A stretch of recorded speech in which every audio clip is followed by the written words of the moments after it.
राहुल गांधी अब कह रहे हैं कि हम नारी न्याय यात्रा निकालेंगे। जो सांसद के अंदर महिला सांसद को आंख मारते हो वो राहुल गांधी नारी न्याय यात्रा निकालेंगे। ऐसे दोगले लोग हैं ये, इनको झूठ के अलावा अब इनकी पार्टी में और कुछ नहीं बचा है। इन्हें अब कोई भारत जोड़ो यात्रा नहीं निकालनी चाहिए, न्याय यात्रा नहीं निकालनी चाहिए, इन्हें कांग्रेस ढूंढो। तो 2 यात्राओं से क्या फायदा हुआ? 2 यात्राओं से फायदा ये हुआ, राहुल गांधी ने 2 यात्राएं निकाली, एक देश की वो पूरी वो लगा लिया चक्कर, उसके बाद में 3 राज्य गवा दिए। मोदी जी सिर्फ 4 कदम चले लक्षद्वीप के ऊपर, पूरे मालदीव्स की अर्थव्यवस्था हिला के रख दी। बिल्कुल देखिए, ये मतलब एक होता है ना कि व्यक्ति का वर्चस्व कैसा होना चाहिए। प्रधानमंत्री ऐसा ही होना चाहिए कि जो दुश्मन देश को हिला कर रख दे। ऐसा नहीं होना चाहिए जो दुश्मन देश के आतंकवादियों को अपने देश के अंदर पनाह दे, दुश्मन देश के माफियाओं को अपने देश के अंदर पनाह दे। ऐसा राजनेता इस देश को नहीं चाहिए। भारत विश्व गुरु माना जाता है हमेशा से। इस देश के अंदर मुगल आए, अंग्रेज आए, उन्होंने इतना आक्रमण किया, हमारे मंदिरों को तोड़ा, हमारी प्राचीनताओं जो हमारी प्राचीन निशानियां थी उन्हें तोड़ा, भारत को एक पिछड़ा देश बना के रख दिया। आज अगर भारत विकास कर रहा है तो इन्हें मिर्ची लग रही है सर। ये सवाल उठाते हैं कि मोदी ये कर रहा है, मोदी वो कर रहा है, भारत सबसे ज्यादा कर्जे में डूब रहा है। अरे आप चुकाएंगे क्या कर्जा? नहीं चुकाएंगे ना, इस देश की जनता चुकाएगी, इस देश का युवा चुकाएगा। इस देश का युवा जानता है कि पिछले 70 सालों में हमारे देश के साथ में क्या हुआ है, और अगर हमने फिर से इस झूठी पार्टी को सत्ता में लाकर बिठा दिया तो आने वाले 70 सालों में फिर से ये इस देश को वही बना देंगे जो असदुद्दीन ओवैसी चाहता है। इस देश को हम वो नहीं बनने देंगे सर। इस देश की पहचान इस देश की मिट्टी से है, इस देश की आत्मा से है, और वो सनातन धर्म से जुड़ी हुई है। हम उसी को लेकर आएंगे जो सनातन के लिए आवाज उठाएगा, जो हमारे मंदिरों के लिए बात करेगा। अरे जो सच्चाई है वो सच्चाई है। आप एक्सेप्ट क्यों नहीं करते कि आपके पूर्वजों से मतलब इतिहास में गलतियां हुई है? आप एक्सेप्ट कीजिए उस चीज को। आप लेकर बैठे हुए हैं कि ऐसा कुछ हुआ ही नहीं है, ऐसा कुछ हुआ ही नहीं है। या तो आप ये एक्सेप्ट करिए जो आपके जो लेखक वगैरह थे, मुस्लिम लेखक थे, जो उन्होंने लिखा है वो सब झूठ है। आपकी सारी किताबें झूठ है। जो कहती है कि मंदिर तोड़े गए, औरंगजेब ने फतवे निकाले, मंदिरों को तोड़ने का फरमान दिया, वो सब झूठ है। ये सब एक्सेप्ट कीजिए, या फिर ये एक्सेप्ट कीजिए कि आपके पूर्वजों से गलती हुई है। आप एक्सेप्ट ही नहीं करते हैं। पूरी कांग्रेस पार्टी और आके उनका समर्थन देने लग जाती है। तो ऐसी कांग्रेस पार्टी को हम बिल्कुल सपोर्ट नहीं करते हैं। अभी कुछ लोग ये भी बोलते हैं कि हमें बदलाव चाहिए। अब जो भी पार्टी किसी महिला को खड़ा करेगी प्रधानमंत्री के पद के लिए, हम उसे वोट देंगे। ठीक है, ममता बनर्जी अगर प्रधानमंत्री के पद के लिए खड़ी होती हैं तो हम उन्हें वोट नहीं देंगे। मायावती खड़ी होती है तो हम उन्हें वोट नहीं देंगे। सोनिया गांधी खड़ी होती है तो हम उन्हें वोट नहीं देंगे।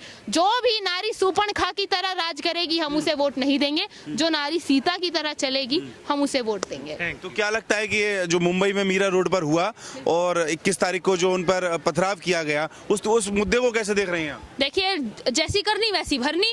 चल गया कल वहाँ पे बुलडोजर। अब इन्हें तो लगा था मुंबई है, बुलडोजर सिर्फ उत्तर प्रदेश में चलता है। वीडियो भी वायरल होता है, उसमें कह रहे थे कि ये मुंबई है, यूपी नहीं है। अब यूपी मॉडल जो है वो मुंबई और महाराष्ट्र में चल रहा है। अब देखिए, सब जगह बुलडोजर बाबा का ही वो है। जब बुलडोजर बाबा के लिए बाहर देश के लोग कह सकते हैं कि उन्हें यहाँ भेज दीजिए, इनको इनकी औकात दिखा देंगे, तो जो आपने किया वो आपने भरा। आपने वहां पर पत्थरबाजी करी, राम नाम के जो झंडे थे उन्हें फाड़ा, राम जी की रैली पर आपने हमला करा, चल गया बुलडोजर। क्या कह रहे थे, ये यूपी नहीं मुंबई है, यही लगा कि ये मुंबई है, यहाँ पर कहाँ से बुलडोजर आ जाएगा। अगले दिन सुबह उठकर देखे तो बुलडोजर खड़ा था, घर में बैठ के हनुमान चालीसा का पाठ कर रहे होंगे सारे के सारे कि हनुमान जी प्लीज बचा लो, घर के बाहर बुलडोजर खड़ा है। पर जैसी करनी वैसी भरनी। आपने गलती करी, आपके घर पे बुलडोजर चल गया। अगली बार, अभी तो देखिए राम जी की रैली पर इन्होंने पत्थरबाजी करी तो इन्हें बुलडोजर चल गया। अब ये लोग कहते हैं कि हम राम मंदिर को भी तोड़ेंगे।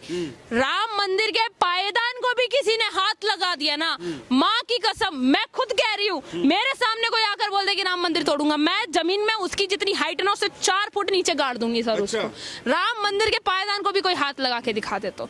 अरे राम मंदिर बुलडोजर गलत चल रहा है, ये भी तो बयानबाजी हो रही है। क्यों गलत चल रहा है सर? क्यों गलत? अरे कौन बोल रहा है बुलडोजर गलत चल रहा है? आप जैसा करोगे वैसा भरोगे। आपने गलत किया, बुलडोजर नहीं चलेगा तो क्या फूल बरसाएं आपके ऊपर, आपकी आरती उतारे, दिया जलाएं आपके आगे? जैसा आप करोगे पत्थरबाजी। मैं कहती हूँ इनके ऊपर ईंट फेंक के मारनी चाहिए थी। ये पत्थर फेंक के मारते, ईंट का जवाब पत्थर से होता है ना, हम कहते हैं पत्थर का जवाब ईंट से देंगे, फेंक के मारेंगे इनके ऊपर। अब इन्होंने जो किया सो भुगतेंगे। अब तोड़ दिया ना घर, बन गए पत्थर बहुत सारे, आप फेंको, किसके ऊपर फेंकोगे? और फेंक लो पत्थर, जितने जितने तुम्हें पत्थर फेंकने थे। इस देश के पत्थरबाजों को बुलडोजर का जवाब देना ही पड़ेगा सर।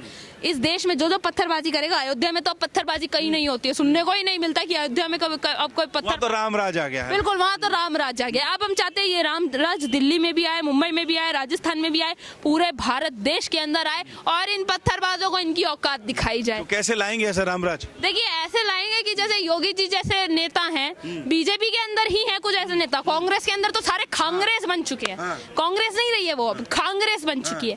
तो कांग्रेस को तो जिता कर कोई फायदा नहीं है। अब बीजेपी के जो बच्चे कुछ नेता हैं जो इस देश को संभाल सकते हैं। राम जी ने खुद कहा था कि संत से बड़ा और कोई राजनेता हो ही नहीं सकता। तो ये संतों की नगरी है, संतों का देश है। इस देश को एक संत ही चला सकता है, जैसे उत्तर प्रदेश को योगी जी चला रहे हैं। योगी जी को प्रधानमंत्री बना दो, सारे आक्रांताओं को, सारे पत्थरबाजों को अच्छे से सबक सिखा के रहेंगे। मैं तो कहती हूँ, अभी देखो ये लोग कहते हैं कि मोदी जी घबराए हुए हैं, कांग्रेस पार्टी जीत जाएगी, इंडिया अलायंस जीत जाएगा। अब सोचो, अभी मोदी जी घबराए हुए हैं, तब तुम्हारी इतनी वाट लगाए जा रहे, तुम्हें बजाए जा रहे कान के नीचे। जिस दिन उनकी घबराहट खत्म हो गई, तब कहाँ जाओगे तुम लोग? जो जिस दिन वो अच्छे से फॉर्म में आ गए, तब तो बजाए जाएंगे अच्छे से, गिन भी नहीं पाएंगे ये लोग। तो आप क्या मानते हैं? आपका थोड़ा सा आगे, क्या नाम है आपका? मनीष शंकर श्रीवास्तव। अच्छा मनीष जी, कैसे देख रहे हैं 24 के चुनाव को? अब बिखरने लगा है इंडिया गठबंधन। हाँ, बिखर तो रहा। तो किसको वोट देने वाले हैं? क्या लग रहा है, कौन सी सरकार ठीक है? अब सरकार जो चल रही है वही फिर आ जाए तो अच्छी हो जाएगी सरकार। हाँ। अच्छा हो जाएगा। अच्छा, क्या अच्छा हो जाएगा बताएं? थोड़ा सा सुधार करना चाहिए मोदी जी को, ये मेरा क्या सुधार करना चाहिए? थोड़ा सा रोजगार को देखना चाहिए जरूर। रोजगार को देखा नहीं जा रहा है, बच्चे बहुत बिगड़ रहे हैं, उन पे बच्चे बिगड़ रहे हैं, असंतोष व्यक्त हो रहा है। अच्छा। असंतोष व्यक्त हो रहा है, पढ़ रहे हैं बच्चे, नौकरियां नहीं मिल रही हैं, ये इसको जरूर देखना चाहिए। बाकी तो देश के लिए बहुत अच्छा विकास। नौकरियां नहीं मिल रही हैं आपको लग रहा है? नहीं, ऐसा कुछ नहीं है। बहुत मतलब इस देश के अंदर बहुत रोजगार है। अब तो राम मंदिर बन गया, आप सोचिए वहाँ का इंफ्रास्ट्रक्चर अब कितना अच्छा हो गया होगा। वहाँ पे होटल्स बनेंगे, रेस्टोरेंट्स बनेंगे, व्यवस्था बढ़ेगी वहाँ की, तो वहाँ पर रोजगार मिलेगा नहीं मिलेगा? लोग कहते थे राम मंदिर बनने से रोजगार, आप तो नौकरी की बात कर रहे हैं ना? बिल्कुल मिलेगी। अरे मोदी जी खुद कहते हैं कि अपना बिजनेस शुरू करो। इस देश के लोग है ना नौकरी के पीछे इतना भागने लगे, कांग्रेस ने नौकरी का लालच दे दे के लोगों को इतना पागल कर दिया कि लोग भूल गए कि अपना बिजनेस भी कुछ होना चाहिए। आज बिजनेस के लिए सिर्फ राजस्थान, गुजरात को जाना चाहता है, जबकि बिजनेस के लिए अंग्रेज आए उससे पहले कोलकाता, छत्तीसगढ़, मुंबई, इन सबको बिजनेस के लिए जाना जाता था। आज सिर्फ इस देश का बिजनेस 2 राज्यों में समेट के रह गया है, राजस्थान और गुजरात में।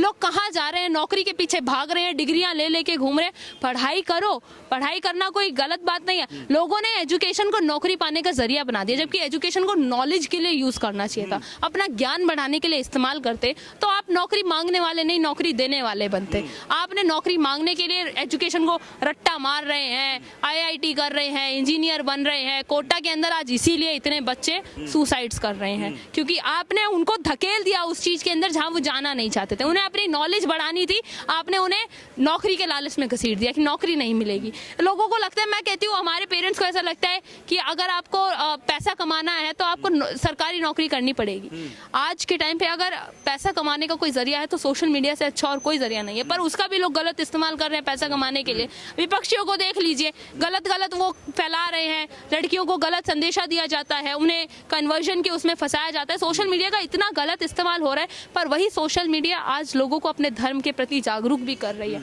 अगर नेगेटिविटी है तो पॉजिटिविटी भी कहीं ना कहीं है ही। आप आइए अंकल, आपका क्या नाम है? मेरा नाम कृष्ण कुमार है। कैसे देखते हैं 2024 लोकसभा चुनाव को? लोकसभा चुनाव होने चाहिए, लेकिन जो एनवायरनमेंट गलत हो रहा है उसको सबसे पहले रोका जाए। गलत क्या हो रहा है? जो मीडिया के लोग ही ऊपर ले आते हैं और मीडिया के लोग ही नीचे ले आते हैं। क्या गलत हो रहा है बताएं, समझाएं तो सही। जो बढ़ रहा है, इस बिटिया ने कहा, मैं इस बिटिया की बात का समर्थन करता हूँ। बस इससे बढ़कर कुछ नहीं कहना चाहता। नहीं, समर्थन मतलब किसका करते हैं? किसको वोट डालने वाले हैं? आपने बहुत सारी सरकारें देखी है, उम्रदराज हैं आप, क्या लगता है कौन सी सरकार बेहतर काम कर रही है और किसको वोट चुनेंगे आप? मुझे तो ये पता है 3 जोड़ी जो है ना, इसको अभी तक कोई विपक्ष तोड़ नहीं पाया। और ये कौन सी जोड़ी? मोदी जी, योगी जी, और एक और नाम है जो अमित शाह जी। इन 3 की तिगड़ी को अगर कोई तोड़ेगा वो खुद टूट जाएगा, पहले वो नहीं टूटेगी। तो ये जो सब इकट्ठे होकर 28 पार्टियां करेंगी वो नहीं तोड़ पाएंगी? अगर इनमें हिम्मत होती तो अब तक अपनी मेजोरिटी दिखा देते। सीधी सी बात है। तो बिखरने भी लगे? कोई बात नहीं, बिखरने लगे कोई बात नहीं। मैं एक न्यूज बांटता हूँ, मैं समझे सर? मैं सेंट्रल न्यूज एजेंसी में सेंट्रल कंप्यूटर सर्विस से एम्प्लॉयड था और सेंट्रल कंप्यूटर से रिटायरमेंट के बाद भी वही न्यूज़पेपर का ही काम कर रहा हूँ, न्यूज़पेपर डालने जाता क्या हूँ। मतलब और बाकी के जो विपक्षी गठबंधन है और जो पार्टियां हैं वो कुछ नहीं कर पाएंगी? देखिए आने वाला समय बताएगा ये तो, बस इससे बढ़कर। आप तो जनता बताएगी ना, जनता ही बताती है, जनता चुनती है। सर जी मैंने तो अपना वोट अधिकार तक नहीं खोया, मैंने 2-2 मकान अपने खोने का बावजूद हिम्मत नहीं आ रही। बस मैं यही, किसे वोट देने वाले हैं? मेरा वोट शुरू से ही बीजेपी को जाता है और यह वोट कभी भी बदलेगा नहीं। अच्छा। आखिरी दम तक। तो क्या अच्छा क्या लगता है बीजेपी में, यही तो पूछना चाह रहे हैं लोग भी सुनने वाले। अच्छा ये लगता है कि अच्छे लोग हैं, अच्छे लोग में जो कुछ बुरे आ जाते हैं वो अच्छों को बदनाम करने की कोशिश करते हैं। तो बुरे कौन है? बुरे जो सामने नहीं आते, खुल के बोलते नहीं है, बस वही बुरे हैं। बस इससे बढ़कर ममता बनर्जी अब अलग हो गई है अलायंस से, वो लगता था उनको कि वो बड़ा किसी के बारे में कुछ नहीं कहना, सॉरी। अच्छा क्यों? मुझे कुछ नहीं बोलना, बस अपनी सेफ्टी के लिए, अपने परिवार की सेफ्टी के लिए अगर ज्यादा बोलूंगा तो मेरे परिवार को कोई भी नहीं बचा पाएगा, कोई भी पार्टी। अरे आप कहाँ से हैं? मैं प्रॉपर दिल्ली का नागरिक हूँ सर। पर बचाने वाली कहाँ से बात है? बचाने वाली का मतलब जो एनवायरनमेंट खराब हो रहा है वही सबसे बड़ा कारण है। अच्छा आपको लगता है ऐसा एनवायरनमेंट खराब? आपका क्या नाम है? महेश चंद्र गुप्ता है मेरा नाम। अच्छा गुप्ता जी, क्या किसको वोट देने वाले हैं इस बार आप? पहली बात तो ये है कि जो इस टाइम मोदी की सरकार है वो मोदी को 2024 में दोबारा से प्राइम मिनिस्टर बनना है। 2024 क्या ये कम से कम 20 साल इनको नहीं हिला सकते हैं, क्योंकि ये ऐसी पार्टी है, वो ऐसे बंदे हैं कि जहाँ खड़े हो जाते हैं, जहाँ खड़े हो जाते हैं वहीं अपनी रास्ता बना देते हैं। अभी तक इतने प्राइम मिनिस्टर बने, अभी तक इतने प्राइम मिनिस्टर बने, कभी भी हमारे देश की जय जयकार नहीं हुई। आज मोदी जी प्राइम मिनिस्टर बने हैं, हर प्रांतों में उनकी जय जयकार होती है। बहुत अच्छा। अरे एक मिनट सुनिए ना।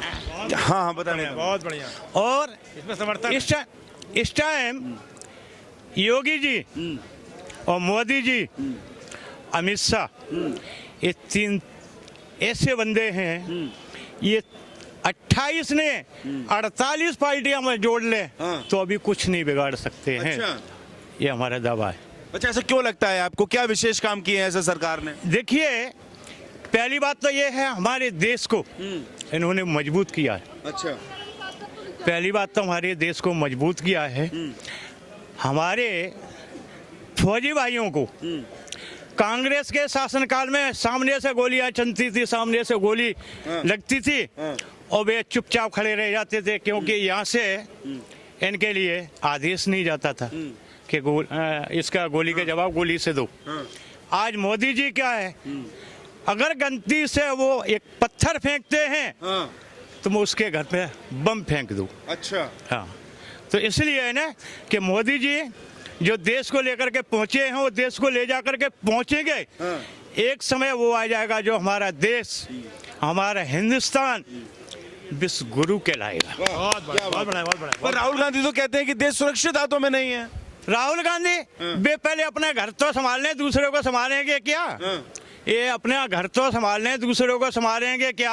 उन्हीं के घर में फूटन पड़ी हुई है, उन्हीं के पार्टी के बंदे निकल करके भाग रहे हैं कि कैसे ही हमें बीजेपी समर्थन दे दे, कैसे बीजेपी हमें ले ले साथ में, तो दूसरों को क्या संभालेंगे। अच्छा। और अखिलेश की बात करते हैं, अखिलेश की बात करते हैं, अखिलेश क्या अपने बाप के नहीं हुए, थोड़ा सा इधर आ जाइए। हाँ। अपने बाप के नहीं हुए, वो प्रजा के क्या होंगे। अच्छा। जो कार सेवकों पे हम भी कार सेवक हैं, बजरंग दल के मेंबर हैं, जो उन्होंने नेताओं पर गोली चलवाई उस टाइम हम लोगों के दिल पर क्या गुजरी थी हम जानते हैं। और अखिलेश यादव तो मंदिर भी नहीं गए। मंदिर जब वो राक्षस हैं, वो राक्षस हैं औरंगजेब के, मैं इससे ज्यादा क्या कहूँ। कहिए ना, आपको मौका मिल रहा है। ने औरंगजेब के जब उनके परिवार के हैं तो वो औरंगजेब की निभाएंगे कि रामराज की निभाएंगे? अच्छा। नहीं, रामराज की नहीं निभाएंगे, क्योंकि जो जिनका बाप स्वयं गोली चलवाता है, वो हम लोग गोली खा कर के भी जय श्री राम के नारे लगाते हैं और कहते हैं सौगंध राम की खाते हैं, सौगंध राम की खाते हैं, मंदिर फिर यहीं बनाएंगे। और आज हमारा तो आपने तो बना लिया, आप तो भावुक हो रहे हैं। नहीं, अब तो बहुत खुशी है, भावुक क्या। हाँ जी, आज हमारा देश राम राज्य में आ गया। राम राज्य में था, राम राज्य में आ गया। त्रेता युग में राम जन्म ले, द्वापर में श्री कृष्ण भगवान, और कलयुग में कालपी के रूप में आकर के आते थे, और ना आकर के कालपी के रूप में ना आकर के कलयुग काली खोली के नाम से परिवार दिया। वही श्री राम है, वही श्याम है, और वही बाबा मोहन राम है। नहीं, कोई तो ऐसा नेता होगा ना जो टक्कर ले पाएगा भाजपा की, नरेंद्र मोदी की। आज ऐसा कोई भी, ना कांग्रेस में, न समाजवादी पार्टी, न जेडीयू, न आरजेडी, कोई भी ऐसा नेता नहीं है जो मोदी के आगे टिक सके। अब तो बिहार में भी कुछ ना कुछ गड़बड़ चल रही है। गड़बड़ क्या चल रही है? नीतीश कुमार भी सोच रहे हैं अब किधर को पलटी मार ले। पलटी के चक्कर में है, पलटू राम पलटी, कहाँ खाएंगे पलटी कोई पता नहीं उनकी। अब तो यही सोचना है कि भगवान उनको सुखबुद्धि दे। जो बीजेपी का समर्थन थाम लेंगे तो पार उतर जाएंगे, न बीज भंवर में डूब जाएंगे। तो सब अपनी अपनी पार्टी के बड़े नेता हैं, अगर अपने अपने प्रदेशों में हरा देंगे तो फिर कैसे सरकार बन पाएगी?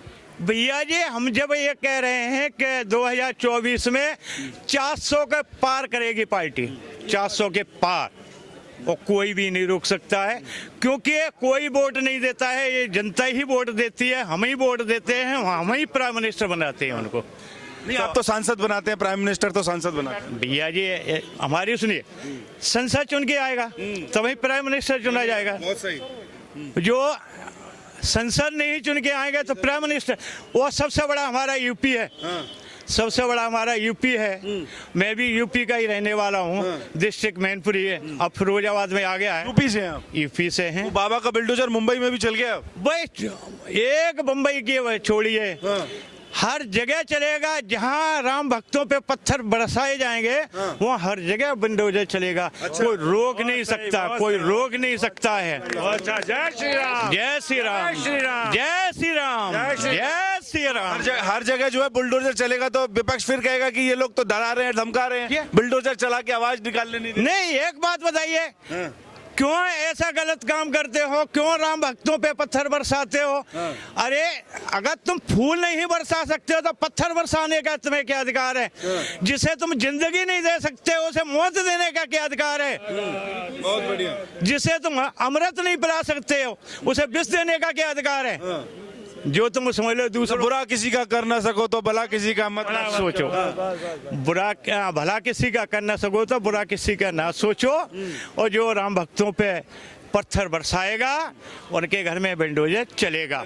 और हम तो कहते हैं कोई भी हो, कोई भी हो जो राम भक्तों पे, और पहली बात तो यह है, इन्हें सनातन धर्म को, हिंदू धर्म को इन्होंने गाली दी।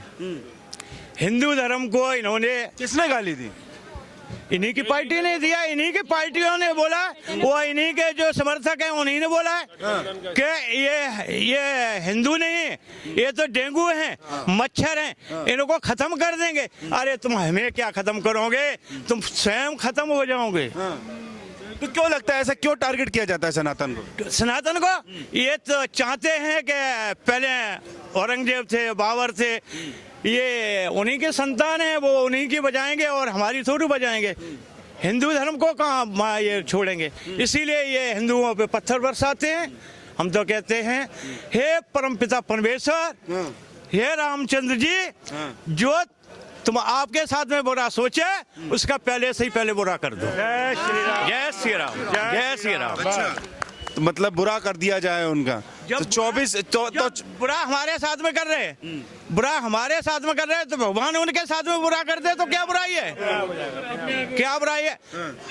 वो कहते हैं जो दूसरों को गड्ढा खोदेगा, जो दूसरों के काजे गड्ढा खोदेगा, परमात्मा स्वयं उसी में डालेगा। तो क्या फिर बाबा का बुलडोजर सब तरफ चलेगा? ऐसे चलेगा जैसे है ना श्री कृष्ण भगवान का चक्र सुदर्शन चलता था, उसी तरीके से चलेगा। और ये समझ लो जितने भी उनके वंशज हैं जितने उनके वंशज हैं और जितने हिंदू पे अत्याचार करते हैं उनका विनाश हो जाएगा। विनाशकालीन विपरीत बुद्धि। तो पर तो सब कहते हैं कि सारी विपक्षी पार्टी कहती है हिंदू समर्थक हैं हम तो। हिंदू समर्थक हमारी सुनिए, अगर हिंदू समर्थक होते तो हिंदुओं पे पत्थर न बरसाते, हिंदुओं पे गोलियां नहीं चलवाते। ये तो राजस्थान में भी हुआ था कुछ टाइम पहले। भैया राजस्थान उन्हीं की सरकार थी, उन्हीं की सरकार थी जब हुई थी। आज करके दिखा दे, आज उनके घर पे भी विंडोज चल जाएगा, ये हमारा दावा है।